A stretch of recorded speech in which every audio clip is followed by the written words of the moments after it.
ህልሜን እየኖርኩ ነው ከሞላ ጎደል መሻቴን እየከወንኩ ነው ከሞላ ጎደል የማቅደው የማስበው ነገር እያሳካው ነው ሰርቶ ነው ያሳየው እሱ ስራና የድሆችን ህይወት ቀይርና በድሆች ከመሸቀል በድሆች ረሃብ ከመጥገብና ሆድህን ከመሙላት ይልቅ የድሆችን ያንድ ድሃ ህይወት ቀይርና ከዛ በኋላ ታወራለህ 20 ሚሊዮን ሰው ከእንደዚህ ያለ ስብራት ነፃ ከማውጣት በላይ ድል ነፃ ከማውጣት በላይ ማንሰራራት ከየት ይመጣል ብለዋል ዶክተር አብይ ከ34% ወደ 14% ኢንፍሌሽንን አውርጃለሁ ብሏል ቼክ ክሮስ ቼክ በቃ ሌላ ነገር የለም በአንድ አመት 8 ቢሊዮን በላይ ዶላር የምታገኝ ሀገር 15 አመት ሙሉ ምን ትሰራ ነበር ብሎ መጠየቅ ያስፈልጋል አምሮ ያስፈልጋል ለዚህ እንዲህ ነው የሚለው ኢትዮጵያዊ መሪ እንደነ ጀዋር መሐመድ በሰው ረሃብ በሰው ለቅሶ ሆዱን አይሞላም የሰውን ህይወት ንኩትና ከዚያ ጥያቄ አንሱ የሰውን ህይወት ቀይሩና ከዚያ ተቹ ዶክተር አብይ መጥቶ ከሰራው ልማት ከራእዩ ከምናምኑ በላይ ኢትዮጵያዊነትን ለመመለስ የሚያደርገው ጥረት ለኔ ትልቁ እንድደግፈው የሚያደርገኝ ማንነቱ ነው አጓጊ የኢትዮጵያ ነገርማ የሚያጓጓ የሚያስመረቃ የሚያስቀና ኢትዮጵያ እንዲነበረች የሚያስብል እንደሚሆን ምንም ጥርጥር የለኝም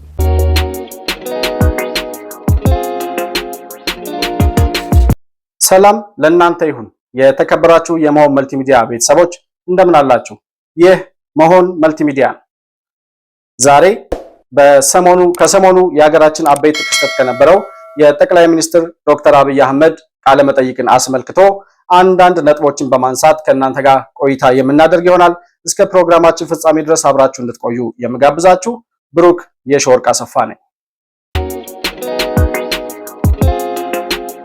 እንግዲህ በዛሬው ፕሮግራማችን በተከታታይ 4 ክፍሎች ይተላለፍ የነበረውን የጠቅላይ ሚኒስትር ዶክተር አብይ አህመድ ቃለ መጠይቅን አስመልክቶ ዋና የተነሱ ሐሳቦችን በርግጥ ከጠቅላይ ሚኒስትሩ ቃለ መጠይቅ ላይ በጣም ሰፊ ጊዜ ወስደው የሰጡት ቃለ መጠይቅ እንደመሆኑ መጠን ሁሉንም በሁሉም ደረጃ ሊባል ይችላል ሁሉንም ማቀፍ ያማከለ ለሁሉም መልስ መስጠት የሚችል በጣም ጠለቅና ዘለግ ያለ ቃለ መጠይቅ ነበር የሰጡት እንግዲህ በጣም ሰፊ ማብራሪያ ከመስጠታቸው አንፃር ሊሟገቱትና ሊተቹት ሊከራከሩት የማይችሉት ነገር ስለሆነባቸው ለተቃዋሚዎቹ ለአብቹ ተቃዋሚዎች ምናልባት የሰጠውን ቃለ መጠይቅ ጠቅላይ ሚኒስትሩ የሰጠውን ቃለ መጠይቅ ተመልክቶ ትክክል ነው ልክ አይደለም የሚል እንደ ባለሙያ እንደ ፖለቲከኛ እንደ ኢኮኖሚ ባለሙያ እንደ ማህበራዊ ጉዳይ ባለሙያ ሆኖ ጉዳዮቹ የተነሱት ጠቅላይ ሚኒስትሩ የመለሱት መልስ ልክ ነው ልክ አይደለም የሚለውን ነገር ከመገምገምና ከመተቸት ይልቅ እነሱ አይ የሚፈልገውን ጥያቄ አስወጥቶ ነው ራሱ ነው ጥያቄውን ያዘጋጀው ምናምን እያሉ ሲያላዝኑም እየሰማናቸው ነበር ማንንም ያዘጋጀው ጥያቄው ጠቅላይ ሚኒስትሩም አዘጋጅቶ ይሄን ጠይቁኝ ብሎ ይስጥ ጋዜጠኛዋም አዘጋጅታ ጠየቀቻቸው ዋናው ነገር የተነሳው ጥያቄ ተገቢ ነው ወይ የሁሉም ሰው ጥያቄ ነው ወይ መልሱን ልንሰማው የምንፈልገው መልስ ያለበት ጥያቄ ነው ወይ የሚለው ነገር ነው ዋናው ያልተነሳ ጥያቄ የለም ያልተነሳ አጀንዳ የለም ያልተመለሰ መልስ የለም በዛ ልክ ጥልቅ በመሆኑ እነዚህ ተቃዋሚ ነን ብለው እድሜ ልካቸውን እንዳላዘኑ የሚኖሩ ሰዎች ጥያቄውን ማን ያወጣው የሚል እሰጥ አገባ ውስጥ ነው የገቡትና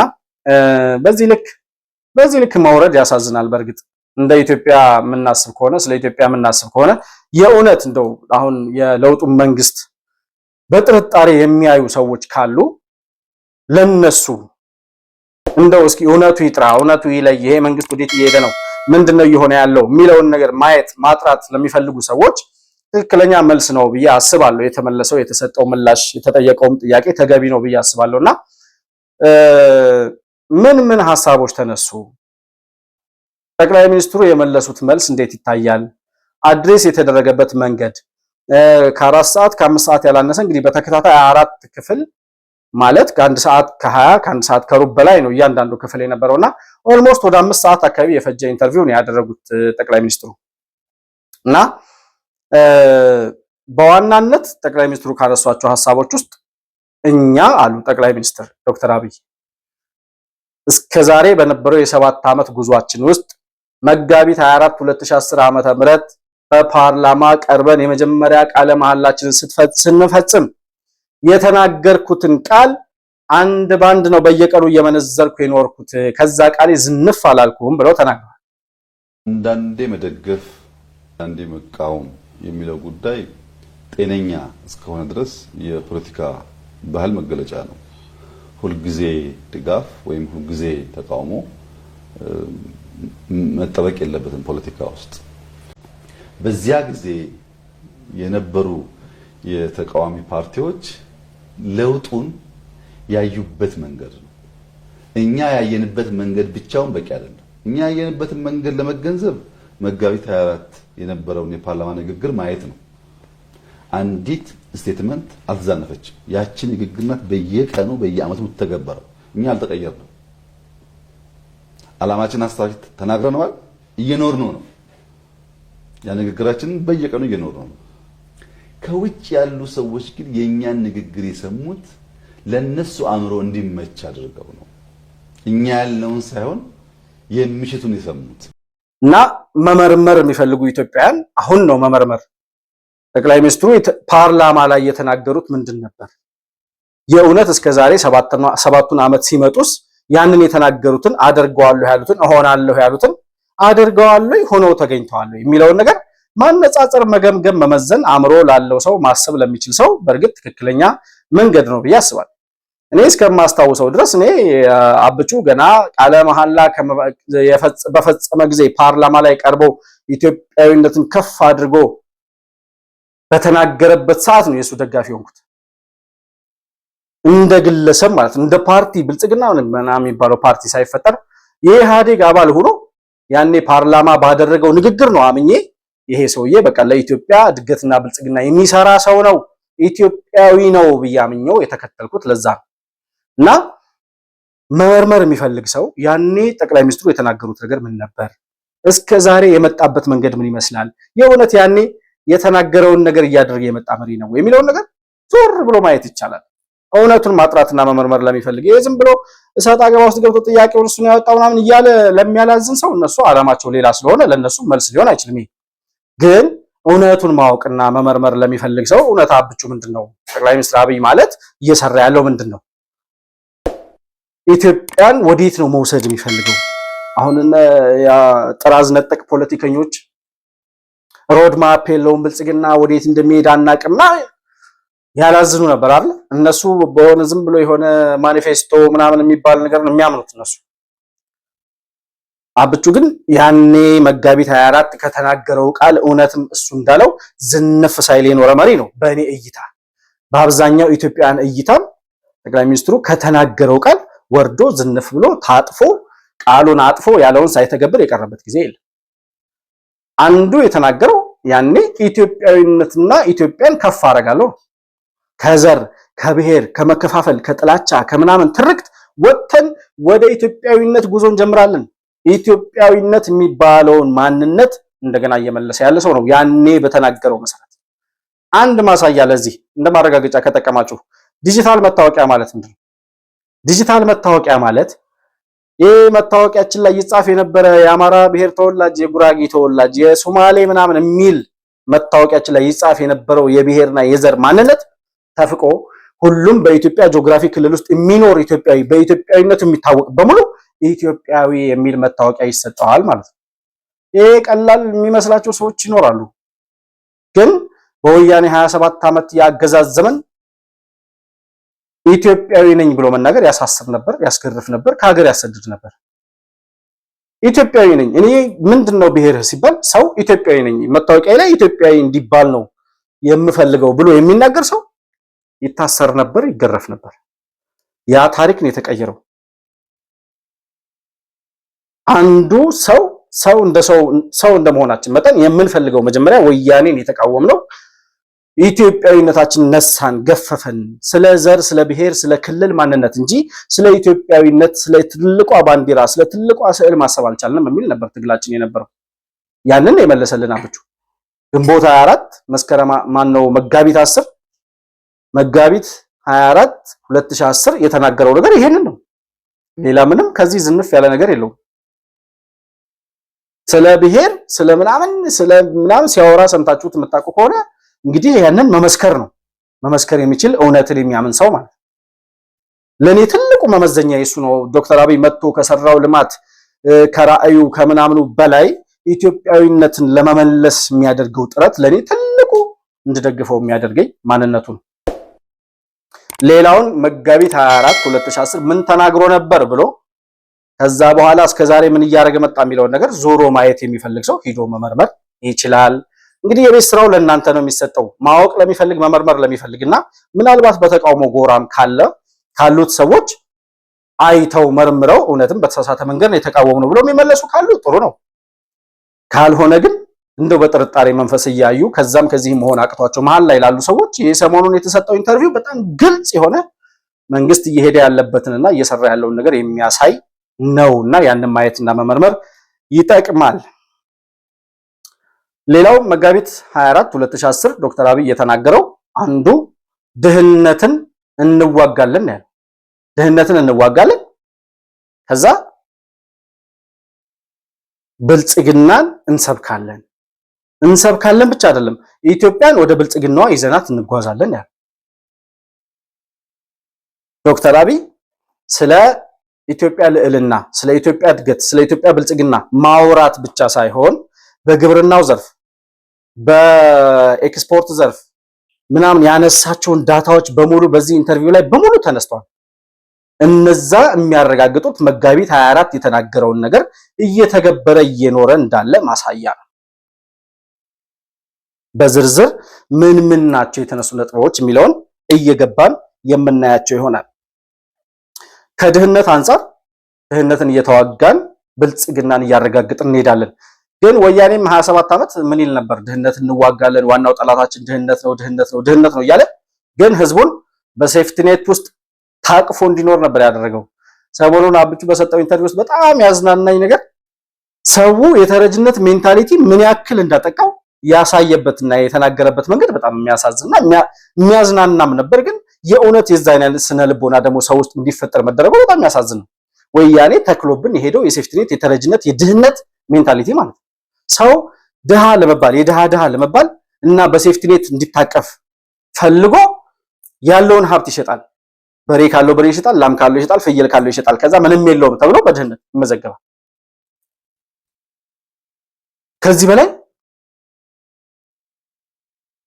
ማሳያ የለም ለወያኔ የድህነት መንገድ እና ወያኔ 27 ዓመት ምን ያክል የድህነት ሜንታሊቲ ጥሎብን እንደሄደ ማረጋገጫው አሁን ህዝቡ ለተረጅነት ያለው ፍላጎት እንዳውም ከዚህ አልፎ ንብረቱን ሽጦ ድሃ ተብሎ ከመመዝገብ አልፎ በአንዳንድ አካባቢዎች ለሽምግልና ለትዳር ለጋብቻ ሰዎች ሽማግሌ ሆነው ሲሄዱ ወላጆች ምን ብለው ይጠይቃሉ?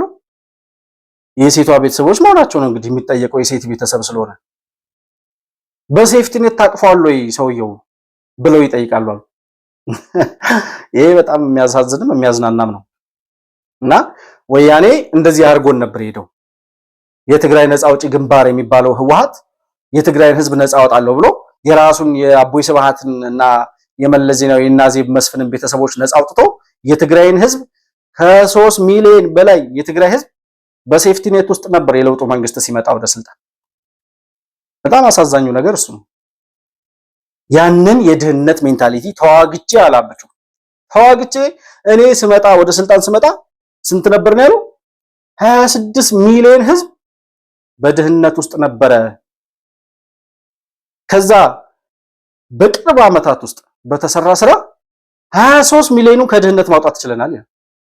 ተረጅነት በተለይ በኢትዮጵያ ተጨባጭ ሁኔታ ዘሞስት አሳፋሪው ነገር ነው። ኢትዮጵያን የሚያክል ሀገር ለራሷ አምርታ ራሷ ማብላት ተስኗት አንዳንዴ ከሷ ካነሱም ሀገራት መለመኗ በጣም አሳፋሪ ነገር ነው። የኢትዮጵያ ማንሰራራት ዘመን ሌላው ማሳያ እና ኢትዮጵያውያን በአንክሮ ማስተዋል የሚገባቸው ከእርዳታ ጋር የሚያያዝ ጉዳይ ነው። በ2013 ትናንትና ኢትዮጵያ 27 ሚሊዮን ገደማ ተረጂ ነበራት። 27 ሚሊዮን ገደማ በዚህ ዓመት ኢትዮጵያ 3.9 ሚሊዮን ብቻ ነው ተረጂ ያላት። 23 ሚሊዮን ነፃ ወጣ። 20 ሚሊዮን ተረጂ ነፃ ካወጣ በኋላ አንድ ሰው፣ አንድ ስርዓት፣ አንድ ፓርቲ ባይኖርስ ምን ችግር አለበት? ከዚህ በላይ ድል አለ እንዴ? ዜሮ መሆን አለበት፣ ረጅ መሆን አለብን እማምነው ነገር ነው። ግን 20 ሚሊዮን ሰው ከእንደዚህ ያለ ስብራት ነፃ ከማውጣት በላይ ድል፣ ነፃ ከማውጣት በላይ ማንሰራራት ከየት ይመጣል? ይህን እንግዲህ መመርመር የሚፈልግ ሰው ሂዶ ማየት ነው። ማረጋገጥ የሚፈልግ ሰው እውነት ነው ወይ ያለው ብሎ ሂዶ ማየት ነው አለ ጠቅላይ ሚኒስትሩ። አፌን ሞልቼ የምናገረው አለ። እኛ ያለውን ቃሉን አምነን ተከትለነዋል። ዛሬም ያለውን ነገር እየሰራ መሪ እንደሆነ እናምናለን። በሚሰራው ዝም ብሎ ተራ ማመን ደግሞ አይደለም። በኢትዮጵያዊነቱ ለኢትዮጵያ ባለው ህልም ራዕዩን ለማሳካት በሚተጋው ትጋት አረጋግጠን የተከተልነው መሪ ስለሆነ ዛሬ የሚናገረው ነገር ማረጋገጥ አይጠበቅብንም። የሚጠራጠር ሰው ግን ሄዶ ያወራውን ክሮስ ቼክ ማድረግ ይቻላል። ዛሬ እያንዳንዱ ዳታ አርካይቭ ውስጥ አለ። ይህንን ስራ የሚሰሩ ሚኒስቴር መስሪያ ቤቶች አሉ። በፈለገው መንገድ ሄዶ ማጣራትና ማረጋገጥ ይችላል። በለውጡ ዘመን ይሄ ጦርነት፣ ይሄ ሁሉ ግርግር፣ ይሄ ሁሉ ወከባ፣ ይሄ ሁሉ አመጽ፣ ይሄ ሁሉ የእርስ በርስ ግጭት እያለ 23 26 ሚሊዮን የነበረውን ድህነት ውስጥ የነበረውን ህዝብ 23 ሚሊዮኑን ከድህነት ማውጣት ችያለሁ አለ። እንደዚህ በኮንፊደንስ የሚናገር መሪ ነው አብቹ ማለት። አይ አይደለም የሚል ሰው ካለ ሂዶ ያጣራና አይ ይሄ ነገር ያወራው ጠቅላይ ሚኒስትሩ ያወራው ውሸት ነው ብሎ ማረጋገጫ ይዞ ይምጣ። ሌላ ነገር የለውም። 3 ሚሊዮኑ እንግዲህ በተወሰነው እኔ 2-3 ዓመት ይመስለኛል በ2-3 ዓመት ውስጥ በተሰራ ስራ ነው ያለው። 23 ሚሊዮን ህዝብ ከድህነት አውጥቻለሁ፣ የሚቀረኝ 3-4 ሚሊዮን ነው። እንግዲህ በስንት ጊዜ እነዚህ ከድህነት ይወጣሉ ምናይ ይሆናል ወደፊት። ግን የዚህን ያክል ስራ እየሰራ ያለ መሪ መሆኑን በኮንፊደንስ ነው የምንናገረው። እኛም እሱ ስላል አይደለም የሚሰራውን ስለምናይና ወደ እድገትና ብልጽግና የሚሄድ መሪ መሆኑን ስላመን ማለት ነው። እና በዚሁ ስለ ድህነት ካወራው ጋር ስለ ኢኮኖሚካሊ በኢኮኖሚ ደረጃ በኤክስፖርት ምን ያክል ለውጥ እንዳመጣች ሀገሪቱ ሲናገር በጣም አስደማሚ የሆነ ዳታ ሲናገር ነበር። ለምሳሌ በኤክስፖርት ጉዳይ ላይ ከ1984 ዓመተ ምህረት ጀምሮ እስከ 1997 በነበረው 15 ዓመት 7.5 ቢሊዮን ዶላር ነው ኢትዮጵያ ያገኘችው በ15 ዓመት። አሁን በ2017 ብቻ በ2017 በአንድ ዓመት ውስጥ 8 ቢሊዮን ዶላር ኢትዮጵያ አግኝታለች በኤክስፖርት። ከ84 እስከ 98 ባለው 15 ዓመት ውስጥ ኢትዮጵያ ለውጭ ገበያ ኤክስፖርት አድርጋ ያገኘችው ሀብት 7.5 ቢሊዮን ዶላር ነው። የአንድ ዓመት አይደለም፣ የ15 ዓመት 7.5 ቢሊዮን ዶላር በ15 ዓመት ነው ያወጣችው። መቼ? ከ84 98 ዘንድሮ በአንድ ዓመት 8 ቢሊዮን በላይ ዶላር ገደማ ከኤክስፖርት ታገኛለች። በአንድ ዓመት 8 ቢሊዮን በላይ ዶላር የምታገኝ ሀገር 15 ዓመት ሙሉ ምን ትሰራ ነበር ብሎ መጠየቅ ያስፈልጋል። አእምሮ ያስፈልጋል። ለዚህ በ15 ዓመት ውስጥ 7.5 ቢሊዮን ዶላር አብቹ ምን አለ? በአንድ ዓመት ዘንድሮ በ2017 ኢትዮጵያ 8 ቢሊዮን ዶላር አግኝታለች። ኢኮኖሚስቶች አላቸው አይደል? ኢኮኖሚስቶች አሁን ይሄንን ኢንፍሌሽኑን ምናምን ከዛ የዶላር ጭማሪውን የኢኮኖሚ ማሻሻያውን በየሚዲያው እየወጡ የሚተቹ ኢኮኖሚስቶች አሉ። ይሄን ማረጋገጥ የነሱ ስራ ነው። ምንም ሌላ ነገር የለውም። መከራከር፣ መነጫነጭ ምናምን አያስፈልግም ብለዋል ጠቅላይ ሚኒስትሩ። ይሄ እውነት ነው ወይ ብሎ ማረጋገጥ የሚፈልግ ሰው ሄዶ ማየት፣ የአይኤምኤፍን ኢንተርናሽናል ገበያ ላይ ያለውን መረጃ ሄዶ ማገላበጥ ይፈልጋል። ዝም ብሎ መንገድ ላይ ወይም መንደር ላይ ተሰብስቦ ከማውራት ይልቅ እውነተኛ የሆነ ማስረጃ ፈልጎ ማምጣትና መከራከር የምሁርነት ስራ ነው። ሌላው በቡና ኤክስፖርት ራሱ ሲታይ ቡና በ15 ዓመት 3.5 ቢሊዮን ነው 3 ቢሊዮን አካባቢ ነው ያገኘነው ይላል። በ15 ዓመት ከ1984 እስከ 1997 በአንድ ዓመት ውስጥ 3 ቢሊዮን እና ከዛ በላይ አግኝተናል ይላል። በአንድ ዓመት ወያኔ በ15 ዓመት ካገኘው በላይ በአንድ ዓመት የለውጡ መንግስት የሰራው በ2017 ዘንድሮ የተገኘው ከቡና ኤክስፖርት የተገኘው ብር ወያኔ 15 ዓመት ካገኘው ዶላር ይበልጣል። በ15 ዓመት 3 ቢሊዮን ከዛ በአንድ ዓመት በ2017 ብቻ 3.5 ቢሊዮን። እንዴት እንደምታነጻጽሩት እንዴት እንደምታወዳድሩት አላውቅም። ወያኔ እቺን ሀገር ምን ያክል ወደ አዘቅት ይዟት ወርዶ እንደነበር ማሳያውና ማረጋገጫው አሁን ሰሞኑን ዶክተር አብይ የተናገረው ዳታ ነው።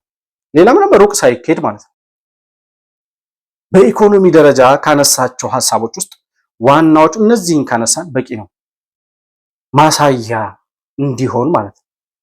በ15 ዓመትና በአንድ ዓመት የነበረው ገቢ በ15 ዓመት 7.5 ያገኘ ኢህአዴግ የሚባል የወያኔ ምንድነው የዘረኝነት አቀንቃኝ ቡድን ኢትዮጵያ ስልጣን ላይ ቁጭ ብሎ በ15 ዓመት 7.5 ቢሊዮን ዶላር ነው የሰራው በኤክስፖርት።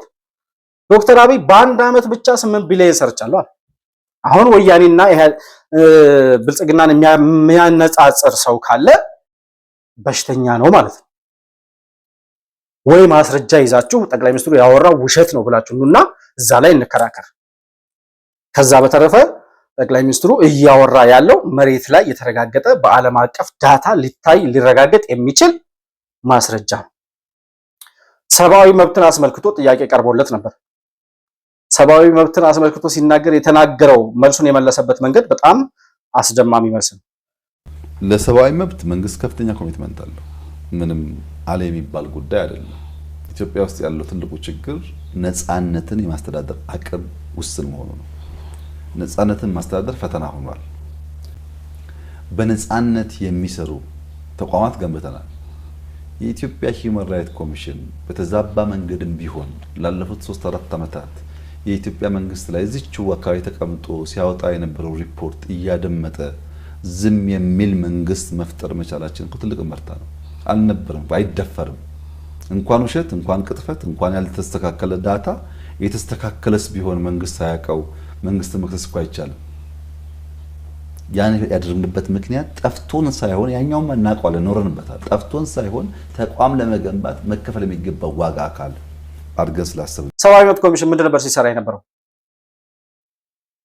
እዚሁ መንግስት ሾሞት ዶክተር አብይ የሾመው ያንን የሰብአዊ መብት ኮሚሽን የነበረውን ሰውዬ እነ ብርቱካን ሚደቅሳ ከዛ ወይዘሮ መዓዛ ምናምን ሲሾሙ እነሱ ሲሾሙ የሰብአዊ መብት ኮሚሽን አድርጎ ያስቀመጠው ዶክተር ዳንኤል የሚባለው ሰውዬ ዶክተር አብይ ነው። ከዛ በኋላ ግን የኢትዮጵያ መንግስት ሾሞት የሚከፍለው ሌላ የሰብአዊ መብት የውጭ ዩኤን ምናምን ስለሆነ የእነሱን ዓላማ ነው ሲያስፈጽም የነበረው። መንግስት እንዲያረገ፣ መንግስት ንጹሃን ገደለ፣ መንግስት እንደዚህ ያረገ፣ የመንግስትን ገመና አጋለጥኩ ባለው ልክ ነበር ሲሰራ የነበረው። ግን ዶክተር አብይ ምንም ሪአክት አድርጎ አያውቅም። በወያኔ ዘመን ቢሆን የትኛው ሰብአዊ መብት ኮሚሽን ነው? አሁን ዛሬ ተቃዋሚ የሆነ ወንድማገኝ ጋሹን ሂዳችሁ ጠይቁት። ሰብአዊ መብት ኮሚሽን ምን ያክል ጫና እንደነበረበት ከመንግስት ተቃዋሚ የመንግስትን የሆነ ማጣሪያ ኮሚሽን የ97 ምርጫን አጣሩ ብሎ ሹማ አስቀምጧቸው መንግስት ከመጠን በላይ የሆነ ኃይል ተጠቅሞ ይሄን ያክል ንጹሃን ገሏል ብለው ማስረጃ በማቅረባቸው ሀገር ተሰደዋል እነ ወንድማገኝ ጋሹ። አሁን ኤኤምኤስ ጋዜጠኛ የሆነው ማለት ነው። ያኔ እሱ ነበር ኢሰመጉ ይሁን የኢትዮጵያ ሰብአዊ መብት ኮሚሽን እርግጠኛ አይደለሁም፣ ግን ሰብአዊ መብት ውስጥ ይሰራ ነበር እሱ። እና ዶክተር ዳንኤል የማይካድራውን ጭፍጨፋ ይፋ ሳያወጣ አፋር ክልል ውስጥ እዛው ትግራይ ውስጥ የትግራይ ታጣቂዎች የህወሓት ታጣቂዎች የሰሩትን ግፍና በደል ሳይናገር ሸኔ የሚገላቸውን ንጹሃኖች ሚስጥር ሳያወጣ መንግስትን ነበር አጋለጥኩ ባለው ደረጃ መንግስትን ለማብጠልጠልና ለማጣጣል ነበር ሲጠቀምበት የነበረው የተሾመበትን ስልጣን። ያን ሰውዬ እንኳን አልተናገርንም። ዲሞክራሲንና ሰብአዊ መብትን ለማስፋት ካለን ፍላጎት አንጻር ነው። ትክክለኛ ማስረጃ ነው። ዶክተር ዳንኤል ምን አይነት ማስረጃ ምን አይነት ጥናት ያወጣ እንደነበር ሰብአዊ መብት ኮሚሽን ላይ ቁጭ ብሎ በኢትዮጵያ መንግስት ላይ ይሰራ የነበረው ደባ ምን እንደነበር ሂዳችሁ ተመልከቱ። ስዩም ተሾመ በጣም ረጅም ጊዜ ይሄን ሰውዬ አታነሱም ወይ ህወሓት ነው ይሄ ዶክተር ዳንኤል የሚባል ሰውዬ ያለ ይጮህ ነበር።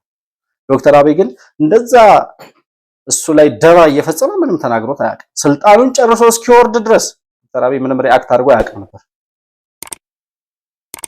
ሌላው ይሄ ለጀዋር የሚላክለት ቪዲዮ እዚህ አካባቢ ያለ ፖሊስ ንጹሃን ደበደበ፣ እንደዚህ አረገ፣ እንትና ታሰሩ፣ ጋዜጠኛ ታሰረ ምናምን እሱ ተረት ነው። ዶክተር አብይ ለዚህም መልስ ሲሰጥ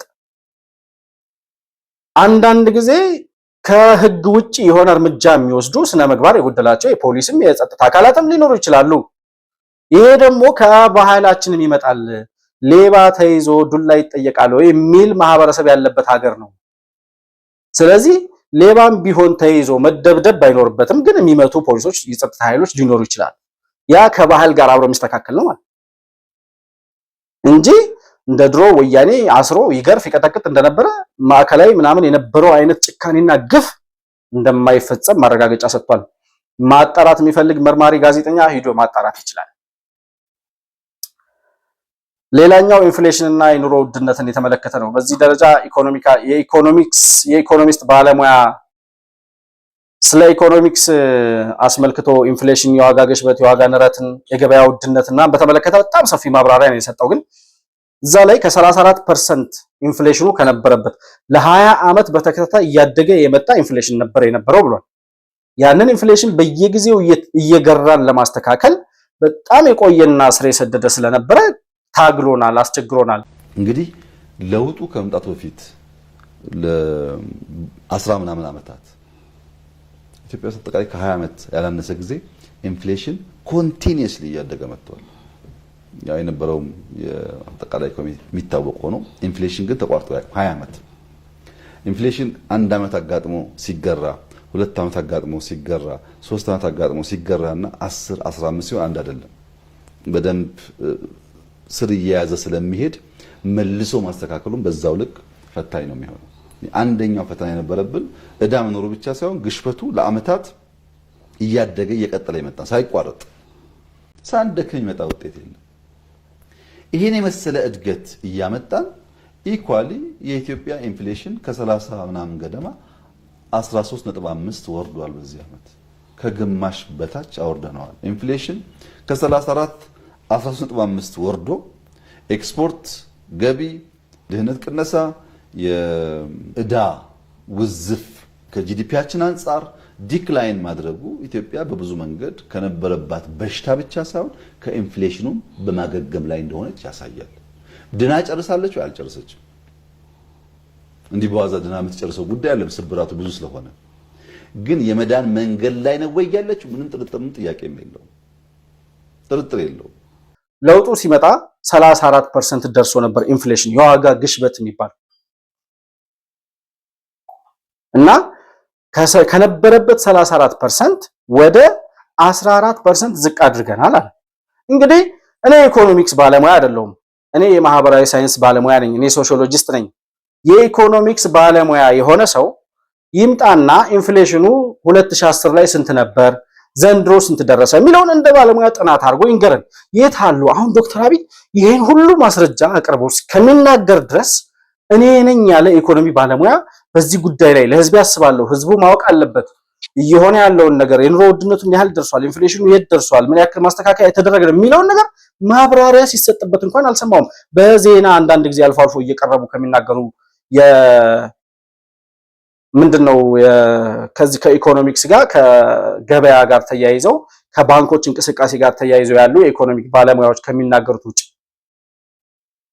የትኛው ባለሙያ ነው ይሄንን ሲያስረዳን ያየነው? ለምንድን ነው ይሄንን ማስረዳት የማትችሉት?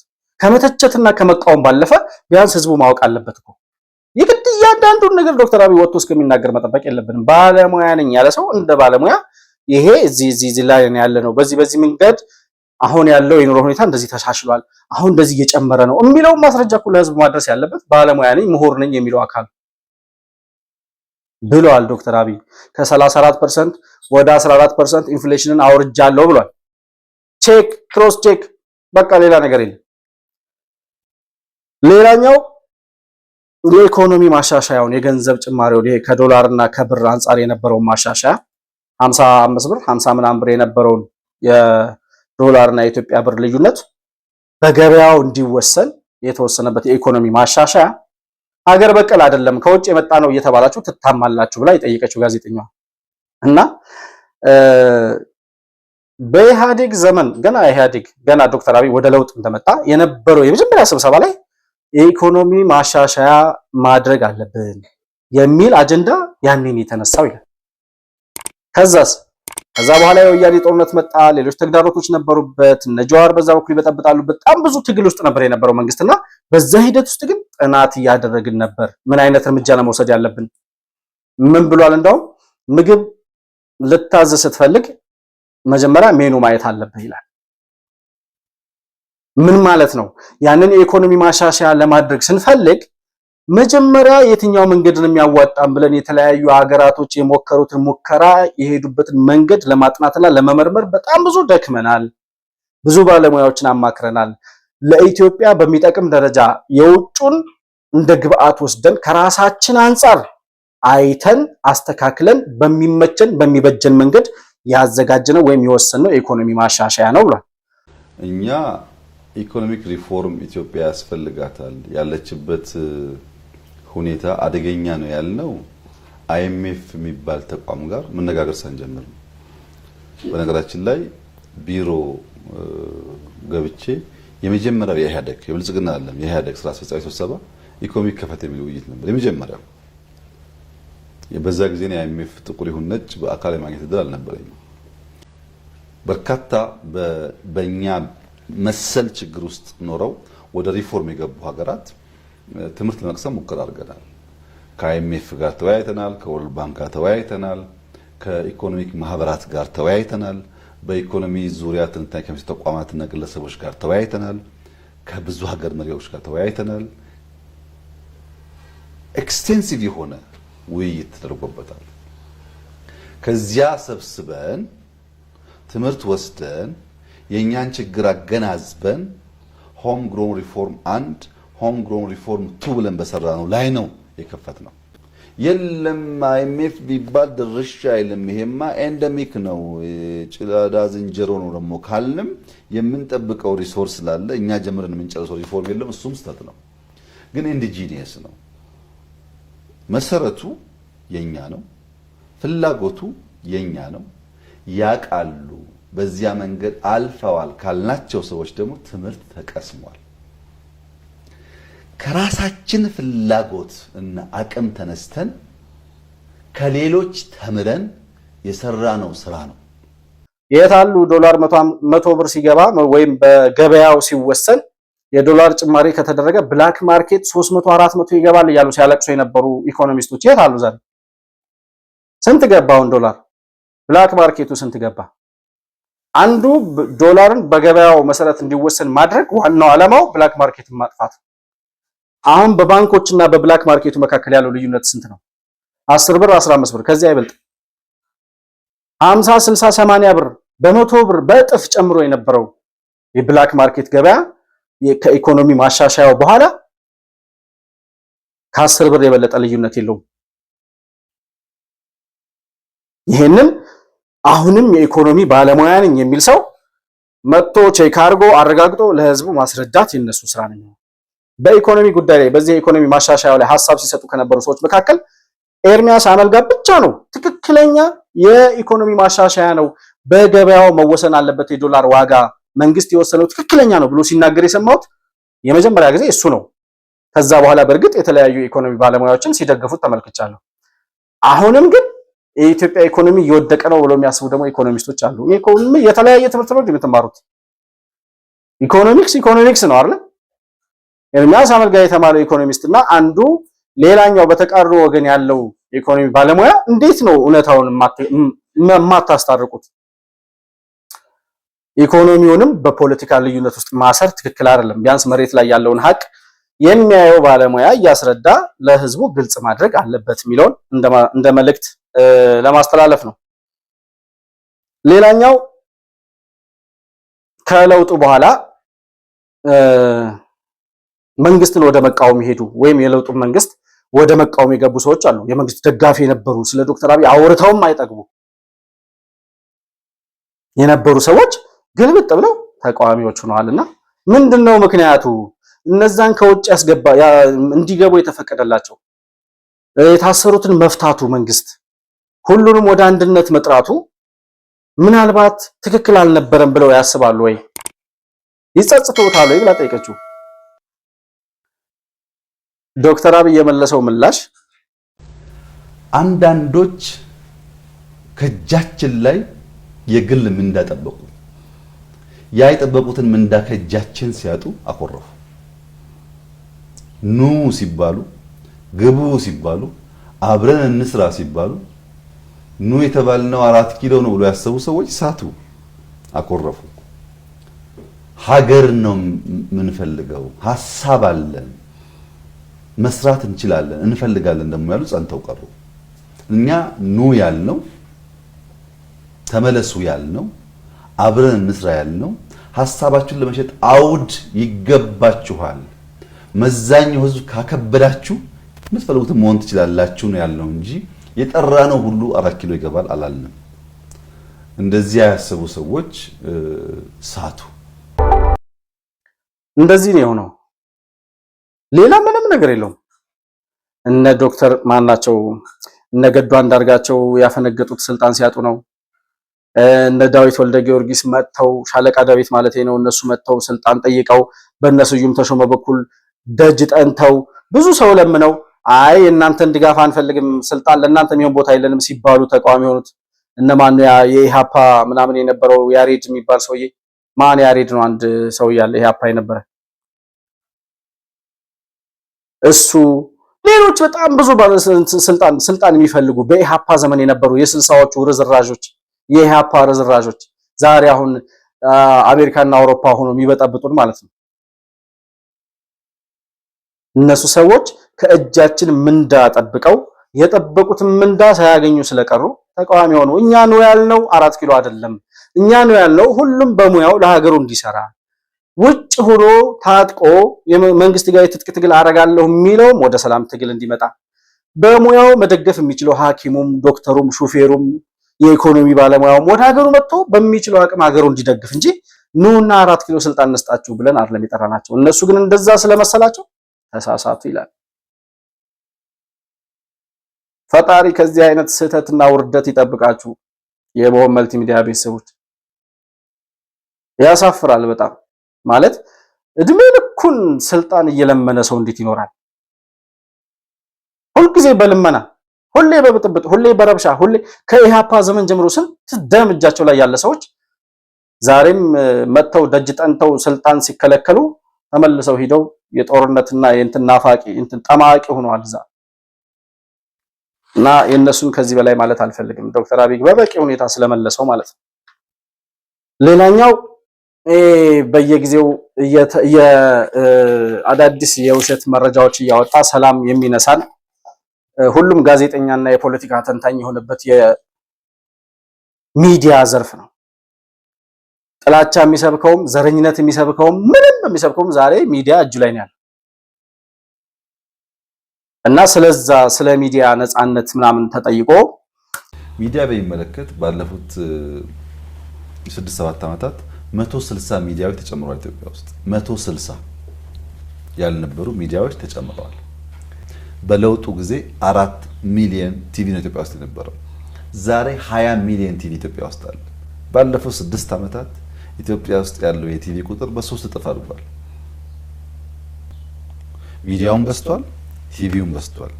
የሚዲያ ቋንቋው 60 ደርሷል። ኢትዮጵያ ውስጥ በ60 ቋንቋ ብሮድካስት ይደረጋል። በአማርኛ፣ ኦሮምኛ፣ ትግርኛ ብቻ ሳይሆን በብዙ ቋንቋዎች ማለት ነው። 60ው ቋንቋ 160ው ሚዲያ የበረከተው ቲቪ በሙሉ ለኢትዮጵያ ብልጽግናና ልማት እያገለገለ ማለት አይደለም።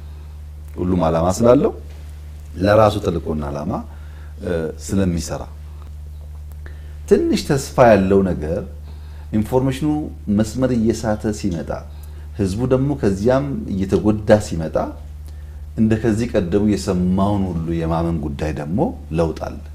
ያ የሰው ልጅ አንድም በሳር ሀ ብሎ አሊያም በአሳር ዋ ብሎ የሚማረው የሚባለው አባባል ሰርቷል። በሚዲያ ብዙ ጊዜ በአሳር ዋ እያል ቀምሰን ከደረሰብን ፍዳ በመነሳት ሰዎች የሰሙትን ወሬ ይሄ ነገር እውነት ነው አጣርታችኋል ከሌላ ሶርስ ሰምታችኋል ማለት ጀምሯል። አላለቀም ግን ጀምረዋል።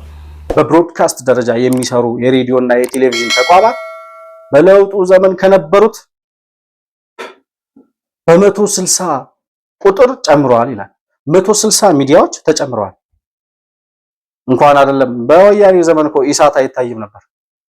አንድ ኢሳት የምንከታተለው ቢኖርም ኢሳት አይታይም ነበር። የዶክተር አብይ መንግስት ግን 160 ሚዲያዎች ጨምሬያለሁ ይላል። እንኳን አይደለም ሊዘጋ ማለት ነው። እና 2010 ለውጡ ሲመጣ 4 ሚሊዮን ብቻ ነበር ቴሌቪዥን ያለው በኢትዮጵያ ይላል ዶክተር አብይ። እኔ አላቅም እዚህ ቁጥር ላይ 4 ሚሊዮን ብቻ ቴሌቪዥን ያለው ኢትዮጵያ ውስጥ። እኔ ያለ ዳታ ያወራል ብዬ ስለማላስብ ገርሞኛል ቁጥሩ። እና 4 ሚሊዮን ቴሌቪዥን ነበር የነበረው፣ አሁን ወደ 20 ሚሊዮን ከፍ ብሏል ይላል። ሰው የቴሌቪዥን ባለቤት እየሆነ ነው። ሚዲያን የሚከታተለው ሰው እየበዛ ነው። የቴሌቪዥን ጣቢያዎች፣ የሬዲዮ ጣቢያዎች እየበዙ የሬዲዮና የቴሌቪዥን ጣቢያዎች እየጨመሩ ከመምጣታቸው ጋር ሰውም ሚዲያን የመከታተል ፍላጎቱና አቅሙ እየጨመረ የቴሌቪዥን ባለቤት እየሆነ ነው። ከ120 130 ሚሊዮን ህዝብ 4 ሚሊዮን ብቻ ነበር። እኔ አዲስ አበባ ይሁን በመላው ኢትዮጵያ ይሁን አላቅም፣ ብቻ እንደዛ ብሏል ዶክተር አብይ። ቪዲዮም አለ መስማት እንችላለን። እና በዚህ ቁጥር ልክ ነው ለውጥ እያመጣሁ ያለሁት ነው የሚለው ዶክተር አብይ። ሌላኛው ሰው አሁን ሚዲያ ላይ እያወራ እየለፈለፈ ጋዜጠኛ ነኝ እንደዚህ ነኝ ለማውራት ለመቃወም፣ ዘረኝነትን ለመስበክ፣ ጥላቻን ለመስበክ የሚጠቀምበት ከሆነ ዛሬ የሚታሰራል ይላል። ይሄ የሰብአዊ መብት ምናምን የሙያ እንትን መርገጥ ወይም ማፈን አይደለም፣ አፈና አይደለም። ይሄ እንደውም ለምንድን ነው እንደዚህ የለቀቃችሁት ተብለን ነው የምንታማው ብሏል ዶክተር አብይ። እውነት ነው። ማንም እንደፈለገ የፈለገ ጥላቻ እየሰበከ ህዝብን ከህዝብ የሚያናክስ ዜና እየሰራ ጋዜጠኛ ነኝና ታፈንኩ ሊል አይችልም። በዛ ደረጃ በህጉ መሰረት የማይመሩ በተለይ ህዝብን ከህዝብ በተለይ ይሄ ዘረኝነት በገነገነበት ማህበረሰብ ውስጥ በዘርና በብሔር የሚያወሩ ሰውን ከሰው ለማጣላት አንዱን ቡድን ከአንዱ ጋር ለማጋጨት የሚታትሩ ሰዎች ዛሬም ነገም እርምጃ ሊወሰድባቸው ይገባል። ይሄ የሁላችንም የኢትዮጵያን አቋም ሊሆን ይገባል፣ የመንግስት ብቻ ሳይሆን። ሌላኛው ህዝቡ ሚዲያን የመከታተል አቅሙ ራሱ መመርመር ጀምሯል። ህዝቡ አንድም በአሳር ህዝብ የሰው ልጅ አንድም በሳር ሀ ብሎ አንድም ደግሞ በአሳር ዋ ብሎ ይማራል እና ሁሉም በራሱ ጥፋት በራሱ ስህተት እየተማረ ሚዲያን መመርመር ጀምረዋል ብሏል ዶክተር አብይ። እውነት ነው። እነ መሳይ መኮንን የሚያወሩትን እነ ቴድሮስ ርዕዮት የሚያወሩትን የዘረኝነት የጥላቻ የምናምን ስብከት የሚሰማ ሰው ለውጥ ካላመጣ በስተቀር እዚህ ሀገር ላይ ሰላም ይኖራል ብሎ ማሰብ እኮ ከባድ። ግን ህዝቡ በራሱ እየመረመረ ነው። በዚህ ደረጃ ለውጥ መጥቷል ብሏል። በእውነት ከሆነ ደስ ይለኛል።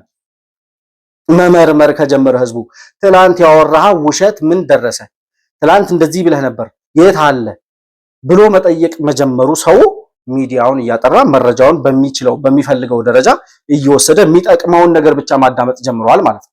ይሄ ይበል የሚያሰኝ ለውጥ ነው ለማለት እፈልጋለሁ። ምርጫን አስመልክቶ ለተነሳለት ጥያቄ አንወዳደርም የሚሉ ፓርቲዎች አሉ። አሁንም ከዚህም በፊት ይሉ ነበር ምርጫ ምርጫ ምርጫ ምርጫ ይላሉ። ምርጫ ተወዳደሩ ሲባሉ አይገቡም። እንደነ ልደቱ እንደነ ኦነግ ኦፌኮ እንደነ ጀዋር አይነት ሰዎች አይገቡም ምርጫ ላይ፣ ምክንያቱም ሐሳብ የላቸውም፣ አይወዳደሩም። አሁንም በሚቀጥለው ምርጫ አንወዳደርም ብለው ኦነግና ኦፌኮ ገና ካሁኑ መግለጫ አውጥተዋል። ተወዳደሩ አልተወዳደሩም እንደሚቀርብን አላቅም። ግን አብቹ ለዚህ ምላሽ ሲሰጥ ፖለቲከኛ ነኝ ብለህ ፓርቲ አለኝ ብለህ ምርጫ አልወዳደርም ማለት ዋናተኛ ነኝ ብለህ ዋና አልዋኝም እንደማለት ነው። ባለፈው ምርጫ እስካሁን በኢትዮጵያ ታሪክ ከነበረው የተሻለ ምርጫ ለማድረግ ጥረት ተደርጓል። አሁን ደግሞ ምርጫ ቦርድ ዘመናዊ ቴክኖሎጂ ለመታጠቅ ሙከራ እያደረገ ነው። ራሱን እንደ ተቋም እያሳደገ ነው። ከአምናው የተሻለ ከባለፈው ምርጫ የተሻለ ምርጫ በሰባተኛው ሀገራዊ ምርጫ ይደረጋል ብዬ ተስፋ አደርጋለሁ። በእኛ በኩል የተሳካ ዲሞክራሲያዊ ምርጫ ለማድረግ ማክሲመም ጥረት እናደርጋለን። ይሄ ምርጫ በመንግስት ጥረት ብቻ ግን አይሳካም። ፖለቲከኞች በዚያ መድረክ ውስጥ ሀሳባቸውን ሽጠው ለመወዳደር ዝግጁ መሆን አለባቸው። ብቻችንን ተወዳድረን ብቻችንን ቆመን ዲሞክራሲያዊነትን ለመለካት እንቸገራለን።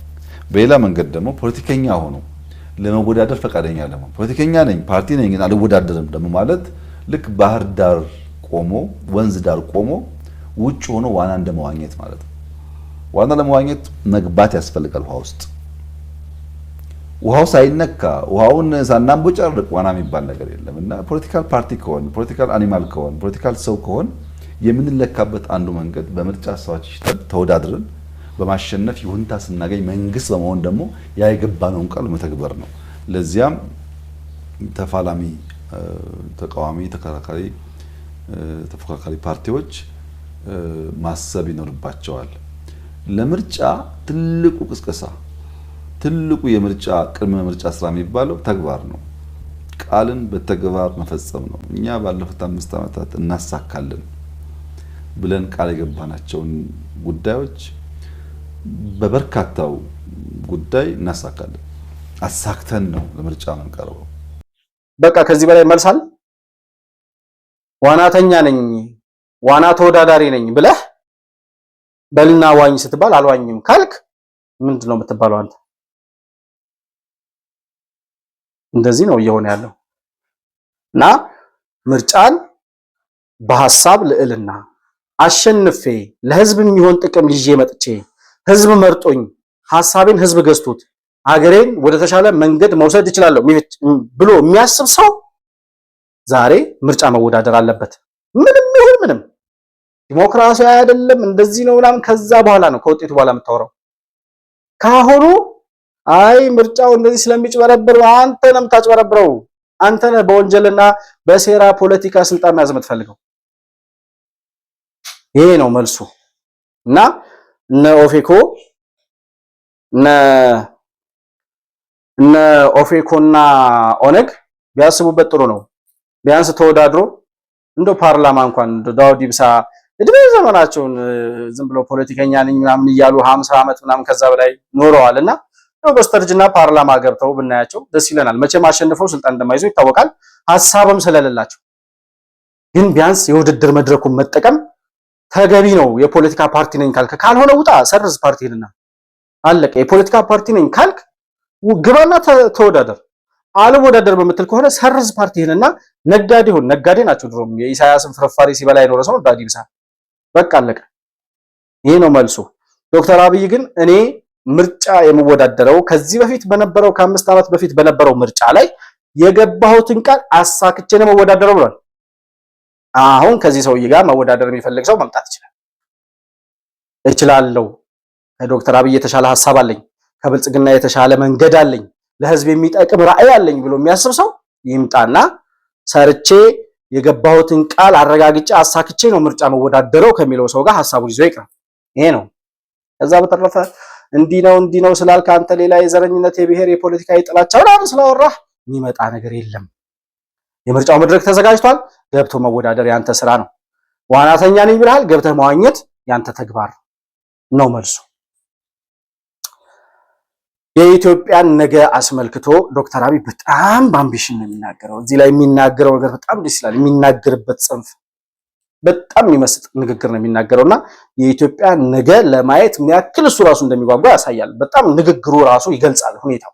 ከዚህ መነሻነት የኢትዮጵያ ነገ ገጽታ ምን ይመስል ይችላል ብለው ያስባሉ? ኢትዮጵያ ገጽታዋ ምን እንደሚሆን ይጠብቃሉ? በቀጣይ አጓጊ የኢትዮጵያ ነገማ የሚያጓጓ የሚያስመረቃ የሚያስቀና ኢትዮጵያ እንዲነበረች የሚያስብል እንደሚሆን ምንም ጥርጥር የለኝም። ነገዋ በጣም የሰመረ ሀገር ነች ኢትዮጵያ። ለዚያም ነው የምንተጋው። የሰመረ ነገ ኖሯት ልጆቻችን አሁን ስብራት፣ ችግር፣ መከራ ያልናቸውን ጉዳዮች መልሰው እንዳያዩአቸው እንዲህ ነበር እኮ ብሎ እንደ ታሪክ ብቻ እንዲያወሷቸው ነው ፍላጎቱ። የሰመረ የምታስቀና ውብ ሀገር ትሆናለች ኢትዮጵያ።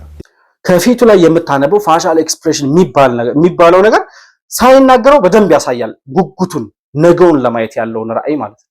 እና በጣም የምታጓጓና በጣም የምታስቀና ሀገር እንደምትሆን ጠብቃለሁ ኢትዮጵያ ይላል። እስካሁንም ያለውን መንገድ የመረመረ ሰው በእርግጥም ኢትዮጵያ ከ5-10 ዓመት በኋላ የምትደርስበትን ነገር ለመገመት አይከብዱም። በቀናነት ከየትኛውም የፖለቲካ ሐሳብ ነፃ ሆኖ ማየት የሚችል ሰው እውነታውን መረዳት ይችላል። እና የህዝብን መደገፍ አቅመ ደካሞችን መደገፍ ከየት የመጣ ነው ብላ ስጠይቀው እኔ እድሜ ልኬን የኖርኩት መሪ ለመሆን ነው፣ ጠቅላይ ሚኒስትር እሆናለሁ ብዬ ሰርቼ ለፍቼ በሐሳብ ወጥቼ ወርጄ ያሳካሁት ነው ብሎ ህልም ነው፣ ራዕይ ነው። ወደዚህ ቦታ ያመጣኝ ማገልገል ነው፣ መለወጥ ነው። ብዙ አመት አቅጄ አስቤ ሰርቼ ያመጣሁት ነገር ነው። ድንገት የወደቀብኝ ነገር አይደለም። ለዘመናት መሆን አለብኝ ብዬ አስቤ ተዘጋጅቼ ነው የሆንኩት። ተዘጋጅቼ ነው የሆንኩት ተጨባጭ ውጤት ለማምጣት ነው። እና በዚህ የሚገኝ ማንኛውም ኦፖርቹኒቲ ካለ ማንኛውም እድል ካለ ጊዜም ገንዘብም ጉልበትም ማንኛውም ነገር መዋል ያለበት ኢትዮጵያን ለመቀየር ለማበልጸግ መሆን አለበት። ለምሳሌ መጽሐፍ ነው የገቢ ምንጭና መጽሐፎች በኢትዮጵያ ታሪክ ከፍተኛ ሽያጭ ካስገኙ መጽሐፎች አንዱ የኔ መጽሐፍ ነው። ነገር ግን ጠቅላይ ሚኒስትር ባልሆን ያ መጽሐፍ በዚያ ልክ ይሸጣል ወይ? በዚያ ልክ አንባቢ ያገኛል ወይ? ስለጻፍኩ ብቻ ነው ወይስ መጽሐፌና ያለሁበት ቦታ ነው ተደምረው ያንን ገንዘብ ያመጡት ብሎ ማሰብ ያስፈልጋል። ያ ገንዘብ 100% የኔ አይደለም። 100% የኔ አይደለም። ሐሳቡ ሰው ጋር ደርሷል። በገንዘቡ ለድሃ ቤት ተሰርቷል። በገንዘቡ ትምህርት ቤት ተገንብቷል። ለገንዘቡ በጣም ብዙ ሰዎች ከችግር ተገላግለዋል። እኔ አንድም ብር ከዚያ የመጠቀም ፍላጎቱም የለኝም፣ ወደፊትም አይደረግም። በቅርቡም የሚወጣ መጽሐፍ አለኝ እየጨረስኩ ነው ያለሁት። እሱም በተለመደው መንገድ ተሽጦ ሐሳብ ለሚገበዩ ሰዎች፣ ገንዘቡ ደግሞ ለልማት ነው የሚውለው እና በልመናም ይምጣ በሽያጭም ይምጣ በሆነ መንገድ ይምጣ ማንኛውም ሪሶርስ መዋል ያለበት ኢትዮጵያን ለማበልጸግ ብቻ ነው ብዬ ነው የማምነው። እንዲህ ነው የሚለው ኢትዮጵያዊ መሪ። እንደነ ጀዋር መሐመድ በሰው ረሃብ በሰው ለቅሶ ሆዱን አይሞላም። ሪያሊቲው ይሄ ነው እና በህይወቴ ለፍቼ ሰርቼ ያገኘሁት ጠቅላይ ሚኒስትርነት ሆኛለሁ፣ እሆናለሁ ያልኩትን ሆኛለሁ። ያንን ሆኜ ያገኘሁት ጥቅም ግን የኔ አይደለም። ለህዝብ ሰርቼ ህዝብን ለማገልገል ነው የሰራሁትና ያንን ህዝብ ለማገልገል ባገኘሁት ቦታ ላይ ሆኜ ያገኘሁት ጥቅም የህዝብ እንጂ የኔ አይደለም። በዚህ ምክንያት ነው የድሆችን ቤት የምሰራው ብሏል። ጀዋር መማር ከቻለ ከዚህ ይማራል። ማልቀስ ሳይሆን እንደፈለጋችሁ ናችሁ ማውራት ማላዘን ብቻ ሳይሆን እስኪ የድሆችን ኑሮ ነካ አርጉት ብሏቸዋል። ባለፈው የገጠር ኮሪደር ልማትን ሲያስተዋውቅ እኔ ነኝ የምትሉ ተቃዋሚዎች ካላችሁ፣ መንግስትን መተቸት የምትፈልጉ ካላችሁ መጀመሪያ የድሃውን ኑሮ ንኩትና የአንድ ገበሬ ኑሮ አሻሽሉና የአንድን ድሃ ህይወት ቀይሩና ከዛ በኋላ ለትችቱ እንደርሳለን ብሏቸዋል። እነዚያ ለስራ ሁሉ የዳቦ ስም የሚያወጡ አቃቂር የሚያወጡ ስራ ሳይጀምሩ ስራ ሳይችሉ ፕራዮሪቲ የሚያወጡ ይሄ ይቅደም ያ ይከተል ያ ያስፈልግም ይሄ ያስፈልጋል የሚሉ ሰዎች አሁን ለነሱ ቻሌንጅ አለኝ። ብዙ ጊዜ ስንጀምር ጅምሮቻችንን በማጥላላት በመውቀስ በማራከስ ብዙ ደክማችኋል። አሁን እኔ በሐላባ አንድ በከምባታ አንድ በስልጤ አንድ በሃዲያ አንድ መንደር ሰራለሁ። እናንተ ቁጭ ብላችሁ የዳቦ ስም የምታወጡ ሰዎች ሐላባ አይደለም በሰፈራችሁ፣ ለባዳ አይደለም ለዘመዳችሁ አንዳንድ መንደር ስሩና ገንዘብ ካላችሁ በገንዘባችሁ፣ ገንዘብ ከሌላችሁ በጉልበታችሁ፣ በውጭም ያላችሁ በግልም ብትችሉ በግልም ባሲው አስተባብራችሁ የሰውን ህይወት ንኩትና ከዚያ ጥያቄ አንሱ። የሰውን ህይወት ቀይሩና ከዚያ ተቹ። ሳንሰራ እጃችን አጣጥፈን የሚሰራን ሰው በመተቸት ኢትዮጵያን መለወጥ አንችልም። እና ብዙ ተላግማችኋል፣ ብዙ የዳቦ ስም አወጣችኋል። አሁን በመላው የኢትዮጵያ ህዝብ ስም መጠይቃችሁ ለአቃቂር እንዲመቻችሁ ሰርታችሁ አሳዩን። ከኛ የተሻለ ነገር ሰርታችሁ አሳዩን። ይሄ በመንግስት እይታ አይሰራም። ሰበብ አያስፈልገውም። አስተባብረን ለምነን ደምረን ሰው በራሱ መሬት ላይ የራሱን ህይወት የምናሻግርበት ስራ ነው። ማንም መስራት ይችላል እና እንደዚያ የዳቦ ስም በማውጣት የተካኑ ወንድምና እህቶቻችን አሁን በተግባር በየመንደሮቻቸው የአርሶ አደሩን ህይወት በመንካት በተጨባጭ ስራም እንደሚመስል እንዲያሳዩንና ከዚያ በኋላ ያለውን ንግግር ከተግባር በኋላ እንድንወያይ በዚሁ አጋጣሚ ቻሌንጅ ማድረግ ፈልጋለሁ። ምናልባት ካልሰማችሁ እኔ ልድገምላችሁ ብዬ ሰርቶ ነው ያሳየው እሱ ስራና የድሆችን ህይወት ቀይርና በድሆች ከመሸቀል በድሆች ረሃብ ከመጥገብ እና ሆድህን ከመሙላት ይልቅ የድሆችን ያንድ ድሃ ህይወት ቀይርና ከዛ በኋላ ታወራለህ። እንደሱ ነው የሚሻለው። የሚያስኬደው መንገድ እሱ ነው። በኢትዮጵያ ምድር ላይ ባይሆኑ ባይከሰቱ ብዬ የምቆጭባቸው ነገሮች ካላቸው 4 ነገሮች ውስጥ አንዱ ድህነት ነው። ድህነት በጣም አጸያፊ ነገር ነው ይላል። ኢትዮጵያ ልትለምን የሚገባት ሀገር አይደለችም። ኢትዮጵያ ምን ያህል የተረዳበት ጥልቀት ራሱ በጣም ይገርመኛል። እና የሚያስቆጩኝ ጉዳዮች ጥቂቶቹን ለማንሳት አንዱ ድህነታችን ነው። በጣም ያስቆጨኛል ድህነታችን። ድህነትን አምሬ ነው የምጠላው። በድህነት ምክንያት ዝቅ ተብለን ታይተናል፣ ተዋርደናል፣ ለምነናል። ድህነት መጥፎ ቀንበር ነው፣ መሰበር አለበት። ይህ ትውልድ ድህነትን መበቀል አለበት ብዬ በጽኑ አምናለሁ። ይሄ የመጠፋፋት የመጠላላት የመከፋፈል ታሪካችን እንደዚሁ ያሳዝነኛል። እኔ ካልሆንኩ እናንተ አትሆኑም፣ እኔ ካልሆንኩ አንተ አትሆንም በሚል እኔ አንደኛ ነኝ በሚል እሳቤ ያለው መናናቅ ያለው መጠላላት መጠላለፍ ያሳዝነኛል። ኢትዮጵያ ወደብ ያጣችበት መንገድ በጣም ያስቆጨኛል። ኢትዮጵያ ባለፉት 30 ዓመታት ወደብ የላትም። ይሄ የሆነበት መንገድ በጣም ያስቆጨኛል። ይሄ ያስቆጨኛል ስል አንዳንዶች ዘመን ያመጣው አጀንዳ ይመስላቸዋል። ጠቅላይ ሚኒስትር ከመሆኑ በፊት የዛሬ 10-15 ዓመት በይፋ በቪዲዮ ያለ በጽሁፍ ያለ አቋሞቼ ናቸው። እነዚህ ትክክል ናቸው ብዬ አላምንም። ማንንም ሳንጎዳ ግን የኛን ጉዳት መቀነስ አለብን ብዬ አስባለሁ። በዚህ ምክንያት ኢትዮጵያ ምንም ጥያቄ የለውም ከፍተኛ ጉዳት ደርሶባታል። ይሄን ብታሳካ ግን ሌላውን መጉዳት አይጠበቅባትም። ሳንጎዳ በቂ ሪሶርስ ነው በህግና በንግግር ማግኘት አለባት። የኢትዮጵያን አቅም የኢትዮጵያውያንን የመቻል አቅም የተረዳበት መንገድ በጣም እንትን ይለኛል፣ ያስደምመኛልና ኢትዮጵያ ድሃ ሆና በድህነት ልትጠራ የሚገባት ሀገር አልነበረችም። ይሄ ያስቆጨኛል ይላል። ሁለተኛው የመጠፋፋት ባህል።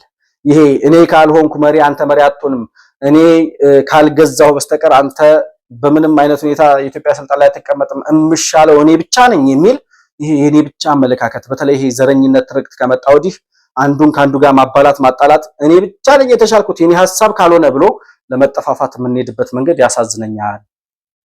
ይሄን ማስተካከል ፈልጋለሁ ብሏል፣ እያስተካከለ ነው። ሶስተኛው ኢትዮጵያ ወደብ ያጣችበት ሁኔታና ታሪክ ያሳዝነኛል። ይሄ ሁላችንም ሊያሳዝነን የሚገባ ታሪክ ነው። ኢትዮጵያ ወደብ ያጣችበት ታሪክ ወደብ አልባ እንድትሆን ተቆልፎባት እንድትኖር የተፈረደባት መለስ ዜናዊ በሚባል የባንዳ ልጅ የተፈረደብን ፍርድ የሚያስቆጭ ካልሆነ ምንም የሚያስቆጭን ነገር የለም እና የሚያስቆጭ ነው። ዶክተር አብይ ግን ያንን ያጣችውን ወደቧን ለማስመለስ እየሰራ ነው። በቅርብ ጊዜ ደግሞ የአሰብ ወደብ ወደ ኢትዮጵያ ወደ ባለቤቱ ተመልሶ እንደምናየው እርግጠኛ ነኝ። ይሄንን ዶክተር አብይ እንደሚያደርግ ወይም የለውጡ መንግስት ይሄን እንደሚያረጋግጥ በሙሉ ልብ ነው የምናገረው እና በዚህ ደረጃ ቁጭቱን መሬት ለማስያዝ ሀገር ለመቀየር ህዝብ ለመለወጥ ብልጽግናን ለማረጋገጥ እየሰራ ያለ መሪ ነው። እናንተ ምን እያደረጋችሁ ነው? እያወራችሁ ነው ያላችሁት። እንዳወራችሁ ትቀጥላላችሁ።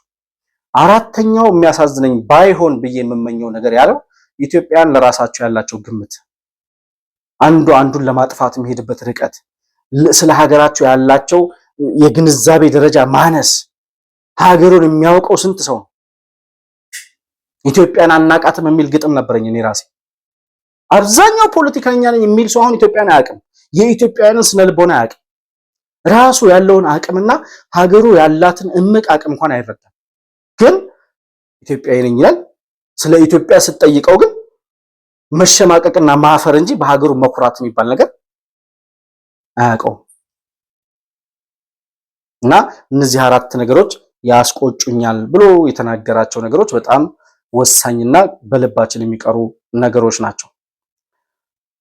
መጨረሻ ላይ ዶክተር አብይ በጣም ከተሳካላቸው እንዲህ አረጋለሁ ብለው ተናግረው ያደረጉትን አሳክተው በውጤቱ መርካት ከቻሉ ሰዎች ውስጥ ህልማቸውን እየኖሩ ካሉ ሰዎች ውስጥ አንዱ ነኝ እና ለዚህም እድለኝነት ይሰማኛል ብሏል።